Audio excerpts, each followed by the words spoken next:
Well, today was probably the hardest day that I've had because, and the most exciting actually. This is like the prime of doing a horror movie, is having a scene like what I just had, where I'm in the truck and the dead body comes over the windshield, and it was a hard day because there was obviously no one coming over the windshield because that was going to be shot later, and so I just had to react to the square and the left side of the camera matte box, and it was just really it was very technical today because there was a lot of things to remember. You have to get in, you got to turn the lights on, turn the engine on, turn the wipers on. Oh my God, you see blood, which is not there, and turn it off and put it in reverse. And you got the emergency brake on. There was just so many things to remember, and that was a little tough today, but it was fun. It was exciting, and Wes gives such great direction. He uses a lot of images and stuff and makes it seem very real to you. So I had a great day today. It's his describing of images is what helps you bring the emotions to the screen?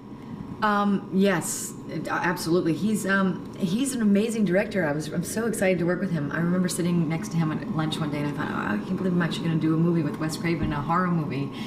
And I was so excited about seeing how it all worked and how you have to use different camera angles to make things more mysterious. And he's terrific. He's really, really good with actors. Well, can you say, I mean, you haven't done a horror movie before, right? Is that No, correct? I've done suspense things. Suspense? How's this different?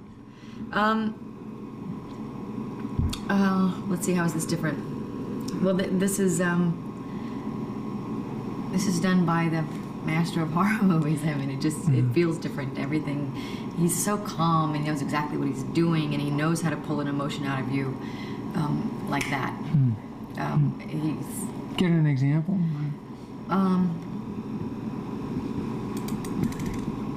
Well, I was watching him direct Nev the other day. Nev Campbell. She plays Sydney, the lead girl, and she'd been doing the scene over and over and over again, and you can imagine how hard it must be after literally she cries and screams almost every scene, poor girl. But she had to watch two people do something to themselves, like hurt themselves, and he used the image of being shot all over, like actual bullets being ripped into her. She wasn't getting hurt, but just like the emotion of it, and I don't know, I just watched her change, and it was just, I don't know, I mean, I don't want to sound, you'd have to be there, but it was really good. Well, in this scene you had a close call with this killer. Have you ever had a scary incident that you've been able to draw on out there, or oh wow, now that you say that, I could have drawn on something, but I didn't draw on actually something scary happened to me. What happened? One time I was in a yogurt store in Hollywood, and I was ordering some yogurt with a friend of mine, and all of a sudden a guy across the counter said to me, "The man behind you just put a mask, pulled a stocking over his head." And I could feel the blood from my toes go all the way up my face, and I didn't know what to do, and I just said to my friend, "Mary, let's get out of here." And I just remember, just the fear that came over me was so unbelievable, and needless to say, he was a crazy person, but he didn't do it. Okay. I'm still here. Have you noticed a change? We talked Everybody about else in the yogurt store's here too. Oh, have you noticed now the success of Friends, the quality of the scripts that you're getting to read now? Have you noticed an increase in the quality, or? Yeah, well, I think quantity probably more than quality. I mean, there's only so many good scripts that are out there, and but I get to see more scripts, which is good. That doesn't necessarily mean I'm going to be offered every single one that I get to read, but I get to read a lot of scripts, and yeah, there's definitely more opportunity for me now. What are you looking for? Do you have? I don't know really what I'm looking for, but I definitely want to play more characters and different things. I love doing the show so much, but I thought this would be a fun departure for me to play a girl who's manipulative and, a little bigger than life. Gail is just the world stops when Gail Weathers appears, and she just wants to get ahead, no matter what cause she takes, and she doesn't understand if you don't like her, because she's just doing her job. So she's just very, I just liked her. I just thought she's a real witch. And it's a real departure, obviously, from your character on Friends. And you've done the Michael Keaton, the series. You played Alex. Alex Keaton. Yeah, on Family and Ties. so you've done the sitcom stuff, and so this is a departure. You see other departures, we're used to seeing you on Thursday nights in a comedy role. This is a departure. Will there be more like that coming? I have another movie coming out as well called Commandments, which is I did while I was doing the show this year. I'd go back and forth to New York on the weekends and during my hiatus weeks, and that's a dark religious fable. It's very different as well. So I have 2 roles that are coming out that are different, and I just kind of hope to keep doing that.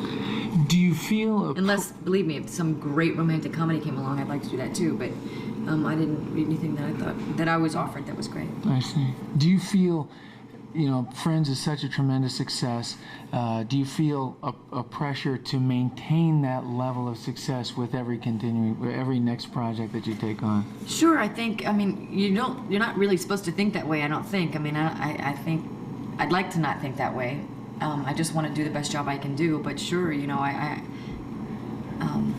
David Spade on Spade in America had this pretty cruel joke, but he's a friend of mine, so it didn't bother me so bad about his friends. But anyway, yeah, that's tough. I mean, I'm sure they'd like to.